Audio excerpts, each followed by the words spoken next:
شاہ صاحب میرا سوال، میرے آڈینس کا سوال، ہر بندے کا سوال کہ ایک بندہ 8 سال لگا کر ایک عالم دین بنتا ہے، تو آیا مدرسے میں یہ چیز سکھائی جاتی ہے کہ آپ باہر جا کر صرف اپنے فرقے کو پروموٹ کریں گے، نہ کہ دین کو پروموٹ کریں؟ تو یہ کون لوگ ہیں شاہ صاحب جو ممبر رسول پہ بیٹھ کے ایک دوسرے کو فرقہ پرستی؟ ظاہر ہے مسلمان اب یہاں تک رہ گئے ہیں کہ وہ صرف جمعے کی نماز کے لیے جاتے ہیں، اور جمعے کا اجتماع ہوتا ہے، اس میں وہاں ممبر پہ بیٹھ کے صرف ایک بندہ گفتگو کر رہا ہوتا ہے اور سب لوگ اس کو سن رہے ہوتے ہیں۔ تو وہاں ممبر رسول سے یہ کون لوگ ہیں؟ میرا آپ سے یہ سوال ہے کہ یہ کون لوگ ہیں جو ممبر رسول سے نفرت پھیلا رہے ہیں؟ ہر فرقے میں ایسے حضرات موجود ہوتے ہیں جو اپنی تقریر میں نفرت انگیز الفاظ استعمال نہ کریں تو انہیں لگتا ہے کہ ہماری جو تقریر ہے وہ مکمل ہی نہیں ہوئی۔ جیسا کہ میں آپ کو مثال دے دیتا ہوں، بابت شاہی کوئی نہیں، پنڈی کا کالا کوا، لانتیو، کتو، کمینو۔ آپ یقین کریں علامہ صاحب ہیں، میں نام لے لیتا ہوں، مولانا سمر اتاری صاحب، بالکل میں حیران رہ جاتا ہوں، مطلب جس طرح آپ نے کہا نا کالا کوا لے کے بھیجتے تھے۔ تو شاہ جی حضور، ہمارا دین اتنا آسان ہے لیکن ایک بہت زیادہ مشکل کر دیا گیا ہے۔ مشکل کس طرح سے کر دیا گیا ہے؟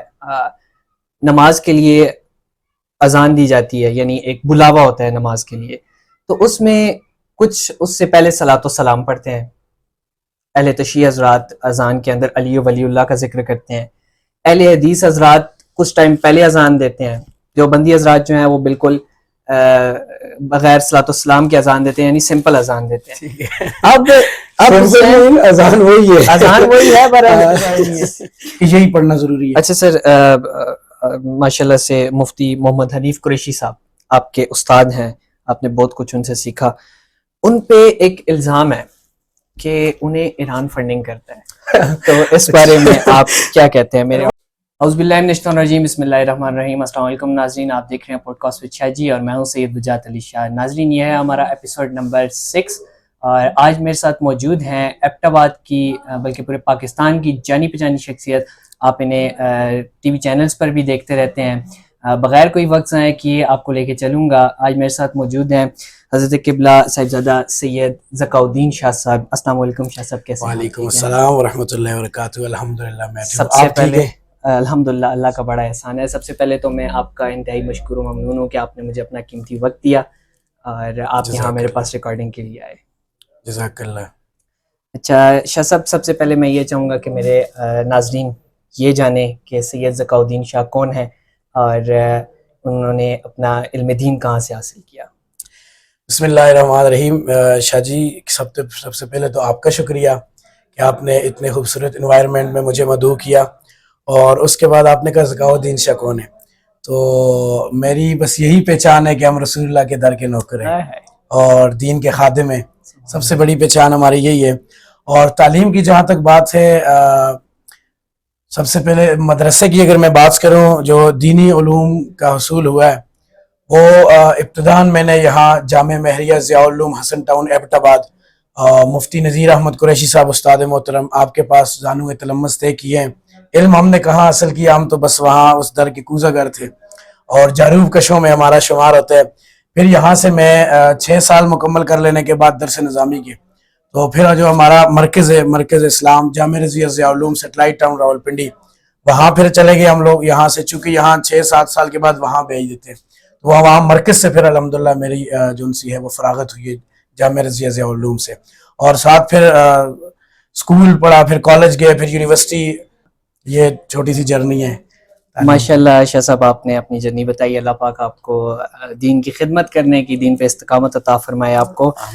شاہ صاحب، میرا سوال، میرے آڈینس کا سوال، ہر بندے کا سوال کہ ایک بندہ 8 سال لگا کر ایک عالم دین بنتا ہے، تو آیا مدرسے میں یہ چیز سکھائی جاتی ہے کہ آپ باہر جا کر صرف اپنے فرقے کو پروموٹ کریں گے، نہ کہ دین کو پروموٹ کریں گے؟ شاہ جی، آپ نے میرے خیال میں آغاز بہت ہی اچھی بات سے کیا، اچھا سوال ہے، اور دکھتی رگ پہ آپ نے ہاتھ رکھا ہے کہ آیا مدرسے میں 8 سال آپ کو یہی سکھایا جاتا ہے کہ باہر جا کے اپنے فرقے کو ریپرزینٹ کرنے، نہ کہ دین کو؟ اس میں آپ کو تھوڑا سا نا تفصیل سے بتا دوں۔ بیسیکلی مجھے خود اس چیز کا بڑا دکھ ہوتا ہے بہت ساری جگہوں پہ جب اس طرح کے دیکھتے ہیں، لیکن الحمدللہ اللہ کا بڑا کرم ہے، بڑا احسان ہے، ہمارے جو پیرنٹس ہیں میرے, انہوں نے بھی الحمدللہ کبھی اس طرف ہمیں نفرت انگیزی کی طرف اور نفرت کی طرف نہیں ہمیں لگایا. اور جن اساتذہ کے پاس ہم بیٹھے ہیں کہ الحمدللہ پورے آل پاکستان میں بلکہ پوری دنیا میں ایک پہچان رکھنے والی شخصیات ہیں جن کے سامنے ہم نے زانو تلمس طے کیے, تو ایسا اگرچہ کوئی چند ایک لوگ ایسا کرتے ہیں, اس کا یہ مطلب نہیں کہ ہر جگہ ایسے ہوتے ہیں. الحمدللہ میں آپ کو بتاؤں جس ادارے میں ہم نے پڑھا ہے, میرے جو ٹیچر ہیں بہت سارے ہیں, ان میں ایک نام لوں گا میں, ہمارے مشفق و مہربان سیدی مرشدی پیر سید حبیب الحق شاہ صاحب ایڈوکیٹ ہیں ماشاءاللہ. اور ماشاءاللہ آپ ابھی میں آپ کو بتاؤں کہ ریسنٹلی آپ جو ورک کر رہے ہیں نا استاد جی قبلہ, اور جس کی ضرورت ہے عصر حاضر کیا, ابھی اس وقت آپ کو تنظیموں, فرقوں, تحریکوں اور ان کے بچاؤ کی ضرورت نہیں ہے. آپ کو اس وقت سب سے بڑی جو اہم آپ کی ضرورت ہے اس وقت کی, وہ اسلام کو ریپرزینٹ کرنا ہے, وہ اپنے مذہب کا دفاع کرنا ہے, نہ کہ کسی فرقے کا. اور آپ کو میں بتاؤں جہاں الحاد ہے, ایتھیسم بہت زیادہ بڑھ رہا ہے, مستشرقین ہے, استشراق, پھر اس کے بعد قادیانیت ہے, قادیانی بہت زیادہ تیزی سے بڑھ رہے ہیں. آپ کو میں بتاؤں ابھی ریسنٹلی استاد جی نے تقابل ادیان پہ بک لکھی ہے, تقابل ادیان پہ انہوں نے لکھا ہے. پھر انہوں نے تحفظ ناموس رسالت کے حوالے سے ایک بک لکھی ہے جس میں انہوں نے دیگر مذاہب سے حضور کی ختم نبوت کو ثابت کیا ہے, اور آج کل تو ماشاءاللہ وہ ختم نبوت کے حوالے سے ان کے بیانات بھی چل رہے ہیں. تو بات کرنے کا مقصد یہ ہے کہ ہر جگہ پہ ایسا نہیں ہے کہ باہر جا کے اپنے فرقوں کو ڈیفینڈ نہیں. دیکھیں اب جب ضرورت آ گئی ہے, اب آپ کے جو آپ کے ساتھ ہاتھ ہو رہے ہیں نا, آپ کے ساتھ گیم ہو رہی ہے جو, وہ الہاد کر رہے ہیں. اب میں نے ابھی ریسنٹلی ایک تھیسس لکھا ہے ایتھیسم پہ, اور میں آپ کو بتاؤں کہ یونیورسٹیز آپ کی جتنی بھی ہیں آلموسٹ, ان میں آپ کو بتاؤں کہ اس وقت الہاد بہت تیزی سے پھیل رہے ہیں. اسٹوڈنٹس جو ان سے ہیں ان کو آگے بتلایا جا رہا ہے کہ بھائی یہ دیکھیں یہ تو فرقہ واریت ہے, نفرت انگیزی ہے, فلاں ہے. ان کے پاس ایویڈنس دلائل ہے بہت, وہ لے کے آتے ہیں, اور بہت سارے لوگ جو ان سے ہیں وہ اسلام چھوڑ دیتے ہیں. لیکن استاد جی اس وقت جو کام کر رہے ہیں, میں آپ کو بتاؤں کہ وہ تقابل ادیان پہ, وہ مختلف مذاہب پہ کر رہے ہیں, فرقوں, تحریکوں, تنظیموں کی بات میں نہیں کر رہا, اس سے بڑے پرے کے بندے ہیں وہ. اس وقت آپ امیجن کریں کہ وہ مختلف جو مذاہب ہیں ان میں سے دین اسلام کو ریپرزینٹ کر رہے ہیں, اس میں سے اس کی سچائی اور حقانیت کی بات کر رہے ہیں, حضور کی ختم نبوت وہاں سے ثابت کر رہے ہیں. تو میرے خیال میں یہ بات مجھے یوں لگتا ہے کہ اس میں ابھی کوئی دوسری رائے نہیں باقی رہتی, کہ بندہ مدرسے کا پڑھا ہوا ہے, پھر باہر آ کے جو ہمارے ٹیچر ہیں اس وقت تقابل ادیان پہ بات کر رہے ہیں, تو میں بھی پھر ہمیں یہی سکھایا گیا ہے. معذرت آپ کی بات کٹ رہی ہے, جہاں پہ اچھے بندے ہیں وہاں پہ برے بندے بھی ہیں, اس چیز میں کوئی بھی شک نہیں ہے. جس طرح آپ نے حبیب الحق شاہ صاحب کا بتایا کہ انہوں نے ختم نبوت پہ بہت کام کیا, بہت زیادہ. تو یہ کون لوگ ہیں شاہ صاحب جو ممبر رسول پہ بیٹھ کے ایک دوسرے کو فرقہ پرستی, ظاہر ہے مسلمان اب یہاں تک رہ گئے ہیں کہ وہ صرف جمعے کی نماز کے لیے جاتے ہیں, اور جمعے کا اجتماع ہوتا ہے, اس میں وہاں ممبر پہ بیٹھ کے صرف ایک بندہ گفتگو کر رہا ہوتا ہے اور سب لوگ اس کو سن رہے ہوتے ہیں. تو وہاں ممبر رسول سے یہ کون لوگ ہیں, میرا آپ سے یہ سوال ہے کہ یہ کون لوگ ہیں جو ممبر رسول سے نفرت پھیلا رہے ہیں. اس میں ہر فرقے میں ایسے, میرا سوال تھوڑا لمبا ہو رہا ہے لیکن کمپلیٹ ہو جائے گا. ہر فرقے میں ایسے حضرات موجود ہوتے ہیں جو اپنی تقریر میں نفرت انگیز الفاظ استعمال نہ کریں, تو انہیں لگتا ہے کہ ہماری جو تقریر ہے وہ مکمل ہی نہیں ہوئی. جیسا کہ میں آپ کو مثال دے دیتا ہوں, بابت شاہی کوئی نہیں, پنڈی کا کالا کوا, لانتیوں, کتوں, کمینوں. تو اس سے اس معاشرے پہ کیا اثر جاتا ہے شاہ صاحب؟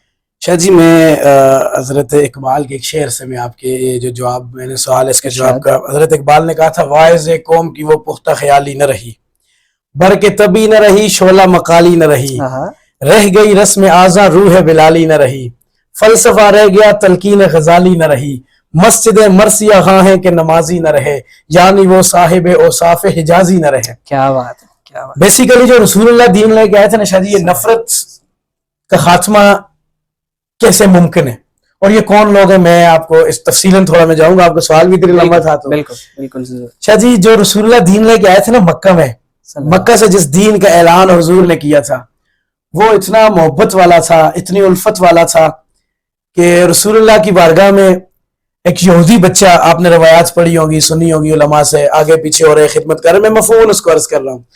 تو بچہ بیمار ہو گیا, رسول اللہ مسلمانوں کے لیڈر, قائد اعظم, مسلمانوں کے لیڈر اس یہودی بچے کے گھر میں اس کی تیمارداری کے لیے چلے گئے ہیں. آپ امیجن کریں شاہ جی, مسلمانوں کے لیڈر, یہاں ایک فرقہ دوسرے فرقے کے پاس جاتے ہیں تو فتوے آ جاتے ہیں, یہاں مسلمانوں کے لیڈر دوسرے مذہب کے ایک یہودی بچے اس کے گھر میں تیمارداری کے لیے جا رہے ہیں. تو بیسیکلی جو رسول اللہ دین لے کے آئے تھے اس میں دائرہ اسلام سے خارج کرنے کا کنسیپٹ نہیں تھا, اس میں دائرہ اسلام میں داخل کرنے کا تھا. رسول اللہ رشتے ختم کرنے نہیں آئے تھے, رشتوں میں الفت اور محبت بانٹنے آئے تھے, تقسیم کرنے آئے تھے, اور امت مسلمہ کو یکجا کرنے کے لیے آئے تھے, اس کو تفرقوں میں بانٹنے نہیں آئے تھے. اس کی بڑی وجوہات ہیں.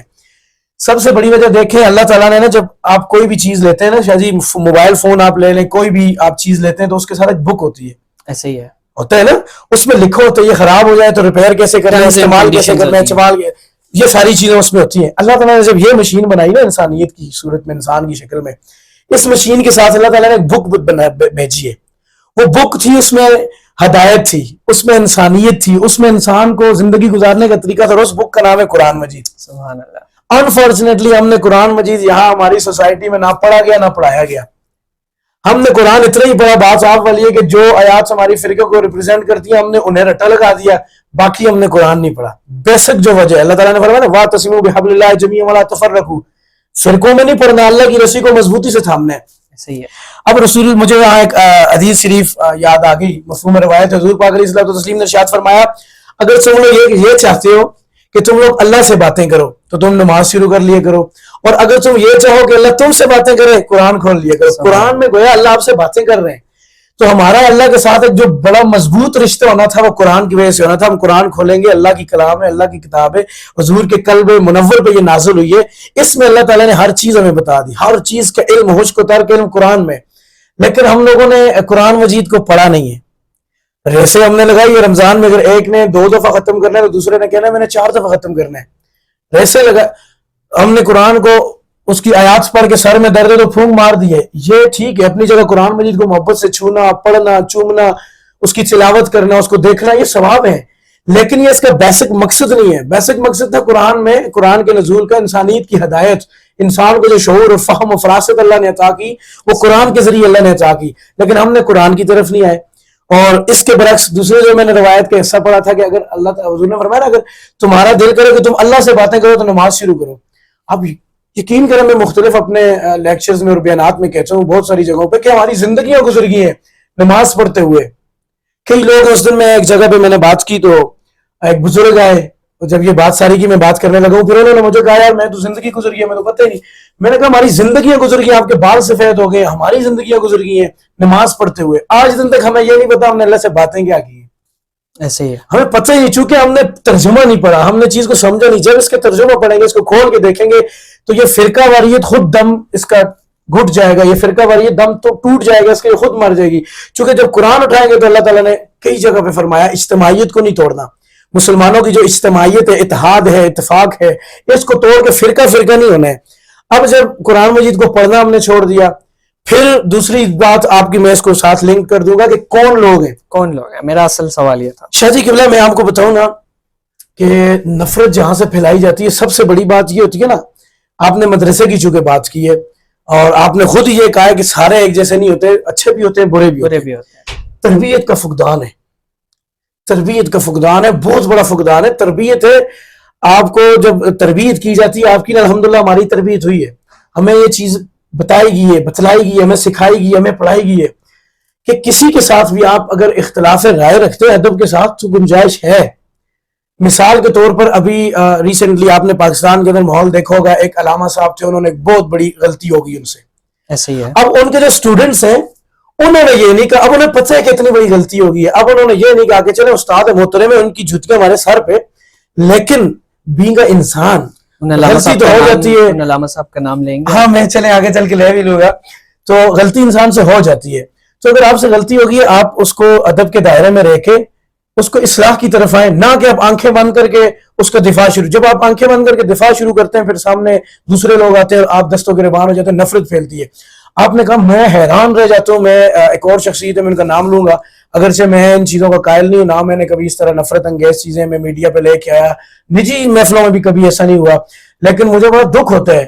آپ یقین کریں ایک علامہ صاحب ہیں, میں نام لے لیتا ہوں, مولانا سمر اتاری صاحب, بالکل میں حیران رہ جاتا ہوں.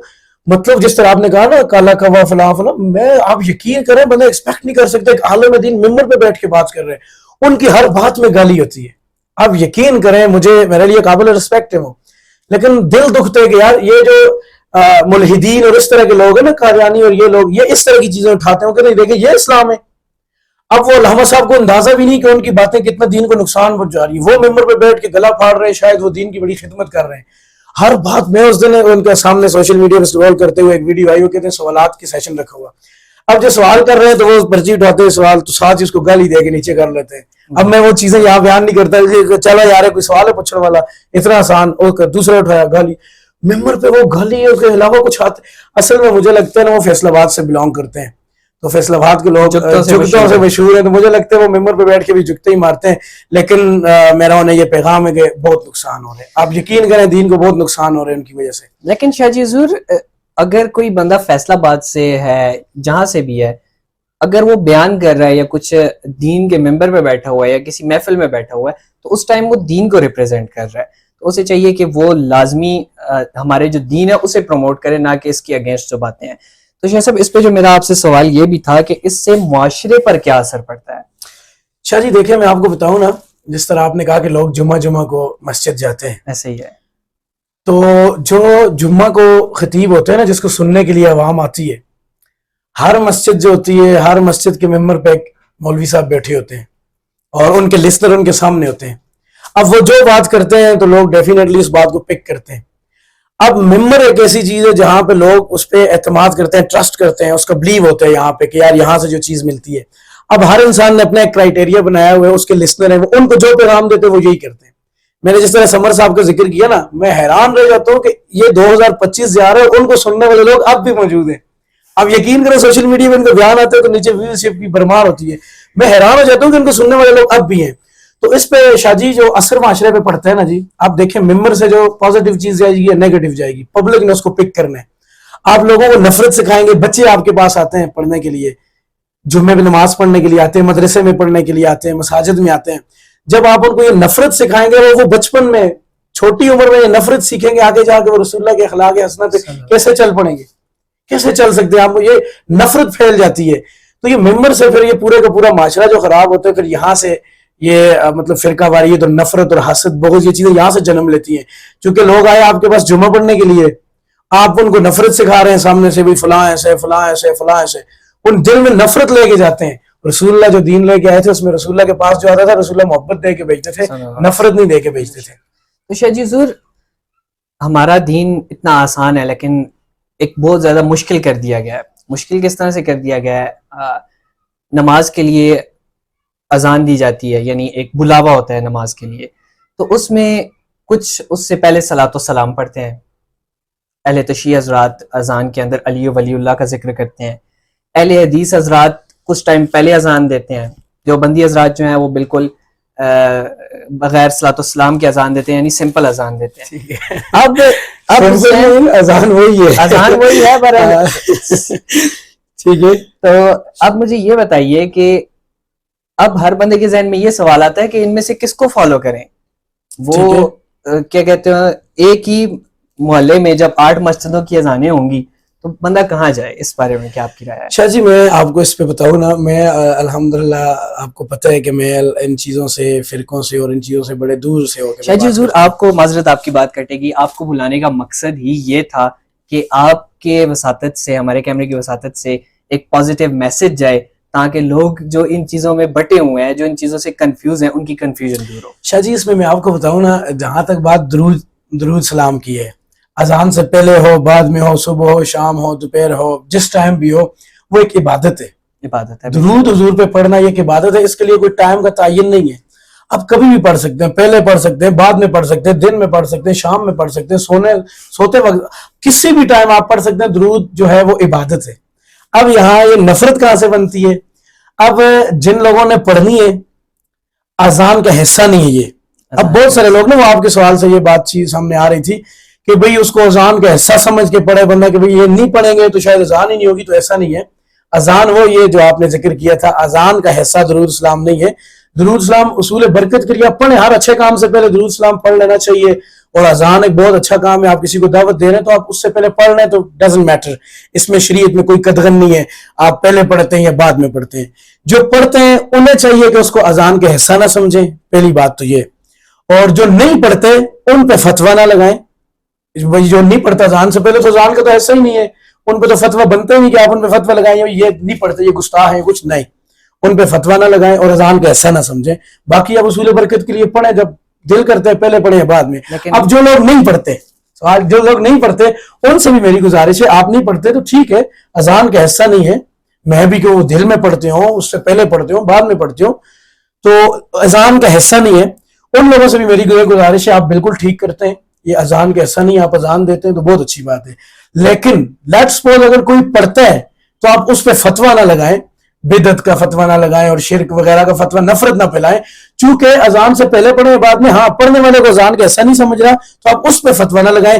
یہ دو جو آپ نے کہا نا, دو گروپ بنے ہوئے, ان میں سے تو درمیانی راہ ہے محبت والی, وہ یہی ہے جو پڑھتے ہیں وہ دوسروں کو برا نہ سمجھے جو نہیں پڑھتے, اور اذان کا ایسا نہ سمجھیں, اور جو نہیں پڑھتے وہ پڑھنے والوں پہ اس نے ظن رکھیں کہ وہ اذان کا ایسا نہیں سمجھتے, بلکہ وہ ویسے ہی پڑھتے ہیں, برکت کے لیے درود سلام پڑھ لیتے ہیں. لیکن آپ صلی اللہ علیہ وسلم نے حضرت بلال کو جب اذان سکھائی تو انہوں نے تو یہ اس میں ایڈ نہیں کروایا.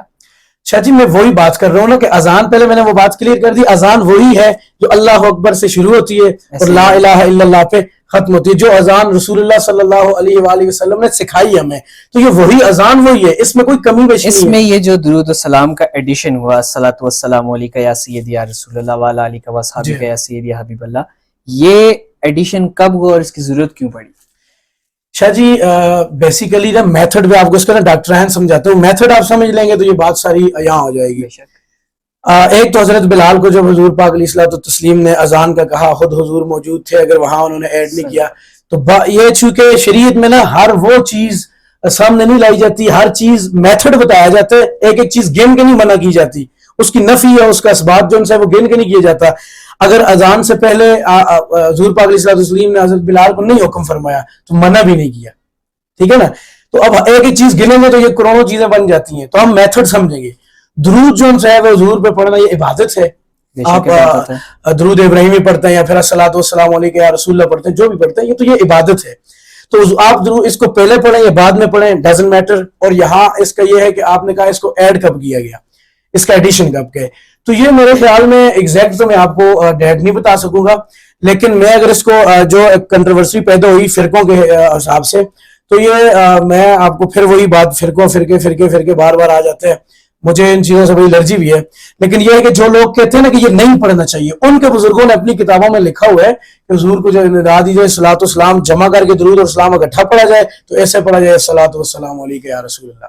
تو یہ ان لوگوں کے پاس, ہاں بعد میں جب آیا نا ہر بندے نے اپنی ایک چیز پکڑ لی اپنا. میں آپ کو مثال دوں نا کہ بات تھوڑی طویل ہو جائے گی. ہر بندے نے نا کوئی چیز پکڑی تو دوسرے کو اس کے مقابلے میں, مثال کے طور پہ حضور پاک علیہ الصلوۃ والتسلیم جب نماز پڑھا کرتے تھے تو ان کے ٹخنے ننگے ہوتے تھے, ٹھیک ہے نا, میں آپ کو یہ سمجھانے کے لیے مثال دے رہا ہوں, آپ سمجھ جائیں. ٹخنے ان کے ننگے, حضور نے حکم دیا تھا کہ ٹخنے ننگے رکھیں نماز میں بھی اور ویسے بھی. اب ہوا یہ کہ ایک گروپ نے بالکل ہی پنڈلیوں تک اوپر کر لیے, دوسروں نے بالکل نیچے کر لیا, ایک دوسرے کی مخالفت میں. انہوں نے کہا بھائی ہم تو اوپر کریں گے, انہوں نے بالکل پنڈلی ننگی کر لی. دوسروں نے کہا یہ تو ٹخنے ننگے رکھتے ہیں, ہم نیچے کریں گے, انہوں نے بالکل نیچے کر لیا. حالانکہ حضور پاک علیہ الصلوۃ والتسلیم نے جب کہا تو حضور کا پیغام, حضور کا حکم ہمارے لیے سب سے بڑھ کر ہے. تو میرے خیال میں یہ ایک دوسرے کے خلاف جب ایکسٹریم لیول پہ جاتے ہیں تو اس طرح کی چیزیں سامنے آتی ہیں. اس کے بیسک میں جائیں تو اس کے پیچھے کچھ بھی ایسی کوئی حکمت نہیں, کوئی پلاننگ نہیں, کوئی نفرت کا آغاز نہیں تھا, یہ محبت کی چیزیں ہیں. صرف جب وہ فرقہ بنا تو ایک دوسرے کی مخالفت میں کوئی ایکسٹریم لیول پہ چلا گیا, افراد و تفرید کا شکار ہو گیا. اچھا شاہ صاحب یہ بتائیے گا کہ اس میں آپ نے کلیئر کر دیا, لیکن اذان سے پہلے درود ابراہیمی بھی پڑھا جا سکتا ہے, کوئی اور درود بھی پڑھا جا سکتا ہے, تو یہ اسپیشل الصلاۃ والسلام علیک یا سیدی یہ والا درود کیوں پڑھا جاتا ہے؟ دیکھیں میں تو اکثر پتہ کیا کہا کرتا ہوں میں آپ کو بتاؤں, میں اکثر اسٹوڈنٹس کے ساتھ بھی میری یہی بات ہوتی رہتی ہے, میں انہیں ڈیپلی یہ چیزیں سمجھاتا ہوں کہ بھائی اذان کیسا نہیں ہے الصلاۃ والسلام. اچھا میں نے بہت ساری جگہوں پہ ایسا بھی دیکھا ہے کہ لائٹ ہے, اسپیکر آن ہے, تو الصلاۃ والسلام علیک یا رسول اللہ پڑھ کے اذان دی گئی, اور لائٹ نہیں ہے تو خالص اذان دی گئی بغیر الصلاۃ والسلام کے. تو جس سے یہ تاثر گیا کہ یار یہ الصلاۃ والسلام حضور کے لیے نہیں پڑھ رہے بلکہ کسی کو سنانے کے لیے پڑھ رہے ہیں. تو کسی کے لیے آپ نہ پڑھیں, اگر کسی کے لیے پڑھیں گے تو یہ نفرت میں آ جائے گی, یہ چیز ثواب کے بجائے عذاب کی طرف آ جائے گی. تو اس لیے یہ الصلاۃ والسلام آپ اگر پڑھنے عادت ہے آپ کی تو لائٹ نہیں ہے تب بھی پڑھیں, لائٹ ہے تب بھی پڑھیں. جہاں تک بات ہے کہ کوئی بھی درود شریف, تو بھائی کوئی بھی آپ درود شریف پڑھیں, بالکل آپ پڑھ سکتے ہیں. صرف ایک شہرت اس میں آ گئی ہے, زیادہ پڑھا یہ جاتا ہے تو اب یہی ایک ترتیب چل پڑی ہے. ادروائز آپ پڑھتے ہیں لوگ, میں خود کئی دفعہ اذان دیتا ہوں اور اس سے پہلے میں درود ابراہیمی پڑھتا ہوں یا کوئی بھی درود شریف پڑھ کے میں دل میں پڑھ کے میں شروع کر دیتا ہوں. سم ٹائم اونچی آواز میں بھی پڑھ لیتا ہوں, اس میں کوئی بھی پڑھے, اس میں کوئی حرج نہیں ہے. بات وہی ہے کہ پھر یہ ایک دوسرے کے سامنے جب ایکسٹریم لیول پہ آتے ہیں نا پھر کہتے ہیں نہیں بس ہونے تو یہی ہونے نے. تو اس وجہ سے پھر یہ ساری یعنی آپ کا میسج یہ ہے کہ اگر پڑھنا ہے تو محبت کے ساتھ پڑھو, ہاں کوئی بھی پڑھو, حضور کے لیے پڑھے, کوئی بھی پڑھے. ہاں ہاں بالکل, اس میں کوئی دوسری رائے نہیں ہے کہ یہی پڑھنا ضروری ہے. اچھا سر, ماشاءاللہ سے مفتی محمد حنیف قریشی صاحب آپ کے استاد ہیں, آپ نے بہت کچھ ان سے سیکھا. ان پہ ایک الزام ہے کہ انہیں ایران فنڈنگ کرتا ہے, تو اس بارے میں آپ کیا کہتے ہیں؟ میرے آڈینس یہ بات جاننا. اچھا شادی صاحب سے پہلے تو میں آپ کو بتاؤں کہ یہ سوال بڑا گردش کیا ہے اس سوال نے, اور مفتی صاحب سے بھی یہ سوال ہوگا, اور میرے خیال میں ایک بندے نے ایک سوال جنہوں نے کہا تھا نا کہ مفتی جو حنیف قریشی صاحب ہیں ان کو ایران فنڈنگ کرتے ہیں, تو ان کو ایک بندے نے کہا آپ ایک کام کریں کہ آپ قسم اٹھائیں 3 طلاقوں کی کہ ان کو فنڈنگ کرتے ہیں, ہم مان لیں گے.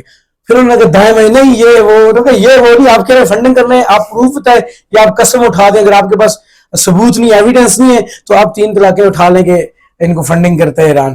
تو انہوں نے کہا نہیں جی ہم کو ایسا لگتا ہے. پہلے ساری زندگی آپ الزام لگاتے رہے, اب آپ کہتے ہیں ایسا لگتا ہے.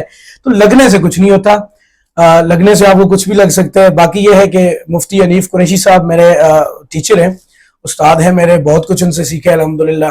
یہ ساری باتیں پتہ کیوں ہوتی ہے شاہ جی, اگر میں سارا بیچ میں ایڈ کر لوں کہ یہ ساری باتیں ہوتی کیوں ہیں قریشی صاحب کے حوالے سے.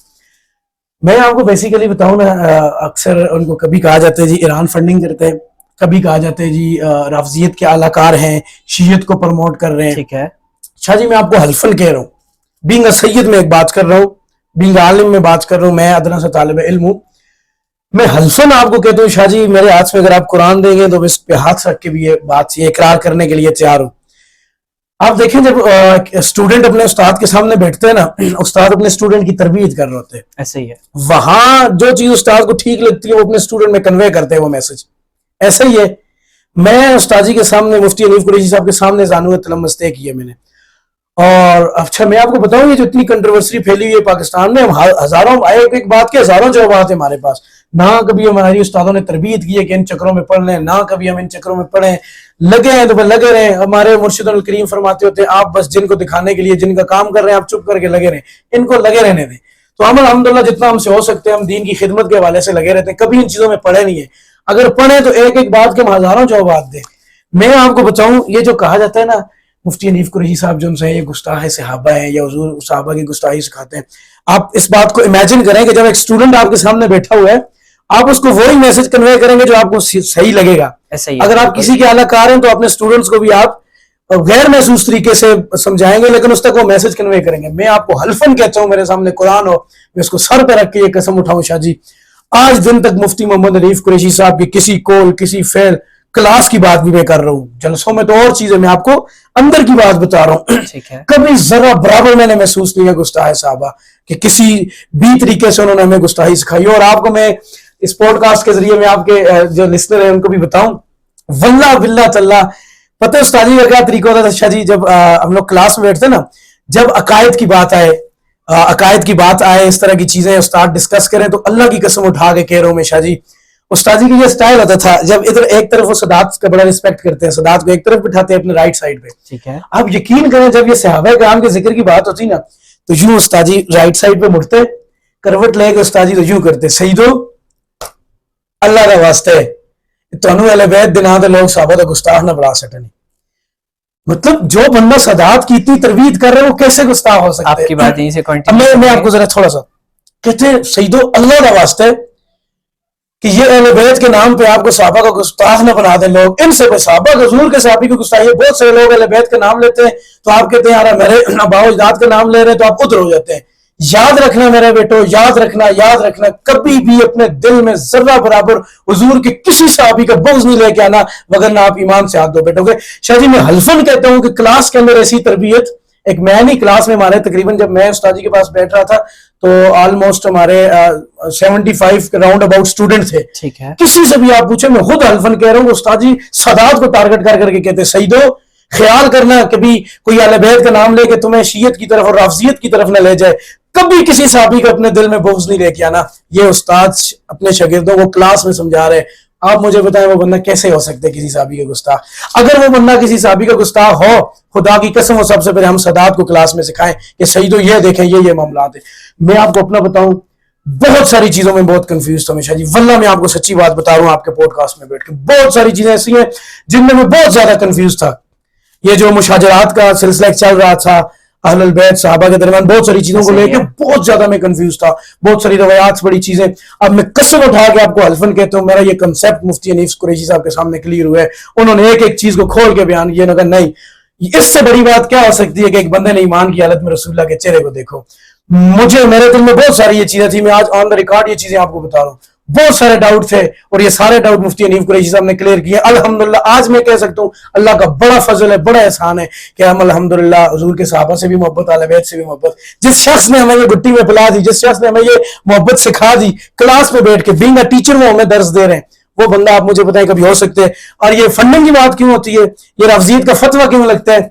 یہ صرف حنیف قریشی صاحب پہ نہیں لگتا, مجھے یوں لگتا ہے, اور مفتی حنیف قریشی صاحب خود بھی فرماتے ہوتے ہیں کہ جب تک میرے اوپر فتوے نہیں لگ رہے تھے تو مجھے ایسا لگ رہا تھا کہ شاید میری اہل بیت سے محبت سچی نہیں ہے. چونکہ تاریخ اٹھا کے دیکھیں جس شخصیت نے بھی اہل بیت سے محبت کی ہے اس پہ شیعت کا رفضیت کا فتویٰ لگے. اعلیٰ حضرت کے نام پہ یہ جو چورن بیچ رہے ہیں نا سارے, اعلیٰ حضرت اعلیٰ حضرت اعلیٰ حضرت پہ شیعت کے فتوے لگے اور حنیف قریشی صاحب پہ بھی لگے. جن کے مقلد امام اعظم ابو حنیفہ ان پہ شیعت کے فتوے لگے, حنیف قریشی صاحب پہ بھی لگے. امام احمد بن حنبل پہ شیعت کا رفضیت کا فتویٰ لگے, مفتی حنیف قریشی صاحب پہ بھی لگے. امام شافعی پہ محبت اہل بیت کی آڑ میں لوگوں نے رفضیت کے فتوے لگائے, مفتی حنیف قریشی صاحب پہ بھی لگائے. ہمیں اگر ہماری نگاہوں سے کچھ دیکھے تو ہمیں تو یہ نظر آ رہا ہے کہ اہل بیت نے ان کو اپنی غلامی میں قبول کر لی ہے کہ جو ان پہ یہ فتوے لگ رہے ہیں. اس کے پیچھے حقیقت یہ والی حقیقت کوئی نہیں, فنڈنگ ونڈنگ والی. صرف یہ بات ہے کہ جو بھی جس دور میں کشتی نوح میں سوار ہوئے اس پہ فتوے لگے. آپ نے معذرت میں سوال بھول جاؤں گا, آپ نے مفتی محمد حنیف قریشی صاحب کو امام احمد بن حنبل کے ساتھ ملایا, اپنا امام ابو حنیفہ کے ساتھ ملایا, تو آپ کیا سمجھتے ہیں کہ اس وقت کے امام ہیں؟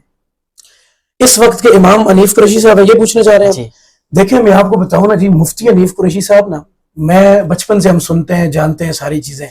جب میں سامنے بیٹھا ہوں نذانوں میں تلمس طے کیے ہیں, پھر مجھے اندازہ ہوا ہے. پہلے بھی ہمیں پتا تھا کہ مفتی حنیف قریشی صاحب ایک بڑا نام ہے, لیکن پہلے مجھے بھی یہ لگتا تھا کہ شاید تقریروں تک محدود ہے یہ سلسلہ, خطیب ہیں بہت اچھے اور بس وہ مناظر ہیں بہت اچھے, تو وہ چیزیں. آپ یقین کریں جب سامنے بیٹھے نا تو پھر مجھے لگتا ہے کہ اس دور کے امام ہیں حنیف قریشی صاحب, اس میں کوئی شک نہیں ہے. چونکہ مجھے نہیں لگتا, چاند ایک علماء کرام ہیں بھی جنہوں نے بہت بڑا کام کیا اس دور میں, لیکن مجھے شاہ جی میں نے خود نے گراؤنڈ فلور پہ جا کے اس چیز کو آبزرو کیا ہے. قادیانیت کے سامنے سیسا پلائی دیوار بن کے کھڑے ہیں مفتی حنیف قریشی صاحب. انہوں نے وہ اعتراضات, ہمارے مولویوں کو تو صرف فرقوں کے علاوہ کو پتہ ہی نہیں نا, بات پھر وہاں پہ آتی ہے. انہیں تو صرف دیوبندی, بریلوی, اہل حدیث اور یہ چیزیں اپنے فرقہ ریپرزینٹ کرنے آتے ہیں. اسلام کو ریپرزینٹ کرنا بڑا مشکل ہوتا ہے. تو آپ یقین کریں کہ قادیانیت کے خلاف انہوں نے آواز اٹھائی اور بہت مضبوط آواز اٹھائی. ختم نبوت کے حوالے سے آپ دیکھیں گے جا کے کورٹ کے اندر انہوں نے جج کے ساتھ کیا کام کیا ہے کہ وہ لوگ بھی کہنے پہ مجبور ہو گئے کس طرح کی شخصیت ہے. پھر صحابہ کرام کے حوالے سے جہاں پہ بات آئی ہے, مفتی حنیف قریشی صاحب نے دلائل کی دنیا میں رہتے ہوئے, وہ جس طرح ہم نے پہلے بات کی نا فیصل آباد کہ وہ جھکتے مارتے ہیں, ممبر پہ بیٹھ کے جھکتے نہیں ماری, انہوں نے مذاق نہیں اڑایا, وہ گالم گلوچ کے ساتھ نہیں, انہوں نے دلائل کے ساتھ محبت کے ساتھ لوگوں کو قائل کیے, ختم نبوت کا کام کیا, حرمت صحابہ کا کیا, حرمت اہل بیت کا کیا, تحفظ ناموس رسالت تو آپ کی پہچان ہے. تو یہ ساری چیزیں اتنا بڑا کام کیا, اور اس بندے کے پاس, استادی کے پاس اتنا نالج ہے شاہ جی, ان کو اللہ تعالیٰ نے بڑا کرم کیا ہوا ہے ہر چیز کو ڈیپلی. آپ دیکھتے نہیں ہیں وہ ٹی وی چینلز پہ, جب مجھے بھی ان کے ساتھ بیٹھنے کا شرف حاصل ہوا اور لائیو کویسچن آ رہے ہوتے ہیں اور جب وہ جواب دیتے ہیں تو ساتھ حوالے یوں گنوا رہے ہوتے ہیں. وہ قاری خلیل صاحب نے بھی کہا جی آپ تو مجھے یوں لگتا ہے جس طرح وہ ریڈی پہ سبزیوں والا اپنے سبزیاں بتاتے ہیں, ہوٹل والا مینیو بتاتے ہیں, حوالہ جات کی لائنیں لگا دیتے ہیں. تو میں تو سمجھتا ہوں بالکل اس دور کے امام ہیں, اس میں کوئی شک نہیں. اور ایک بات میں اور آپ کو بتاؤں, یہ جب یہ مفتی صاحب نہیں ہوں گے نا تب قدر آئے گی. اب تو میں آپ کو بتاؤں نا شاہ جی, جہاں پہ بھی ختم نبوت کا معاملہ ہوا نا, ساروں نے اپنی اپنی جگہ ایفرٹ کی ہے, کوشش کی ہے, ساروں کا اپنا اپنا, لیکن وہ آخری جو کیل ٹھوکی ہے نا وہ مفتی صاحب نے ٹھوکی ہے. اور اسی طرح پہلے آپ دیکھ لیں سابقہ مناظرے اٹھا کے دیکھ لیں, بدمزموں کے ساتھ ان کی وہ چیزیں دیکھ لیں جو ڈیبیٹس ہوئی ہیں, باقی غیر مسلمز کے ساتھ جو ڈیبیٹس ہوئی ہیں, یہ ساری دیکھیں تو اس بندے, یہ اللہ کا بڑا کرم ہے, جب بھی اس طرح کا موقع آتا ہے نا فرنٹ لائن پہ آپ کو مفتی صاحب نظر آتے ہیں. اور جس دن نہیں ہوں گے پھر یہ لوگ پچھتائیں گے کہ ہاں بندہ بڑا کام کے تھا جو ہم نے ضائع کیا ہے. وہ تو پیر نصیر الدین نصیر شاہ صاحب کہتے ہیں کہ جدو بندہ نہیں ہوتا تو پھر قدر آنی ہے. ہاں ایسا ہی ہے. تو اور ایک آپ بات نے بتاؤں آپ کو اچھا شاہ جی, defend کیا انہیں. قدر والوں نے قدر بھی بڑی کی ہے مفتی صاحب کی. آپ یقین کریں میں حیران رہ جاتا ہوں, اس زمانے میں 2025 چل رہے, لوگ جان نچھاور کر رہے ہیں.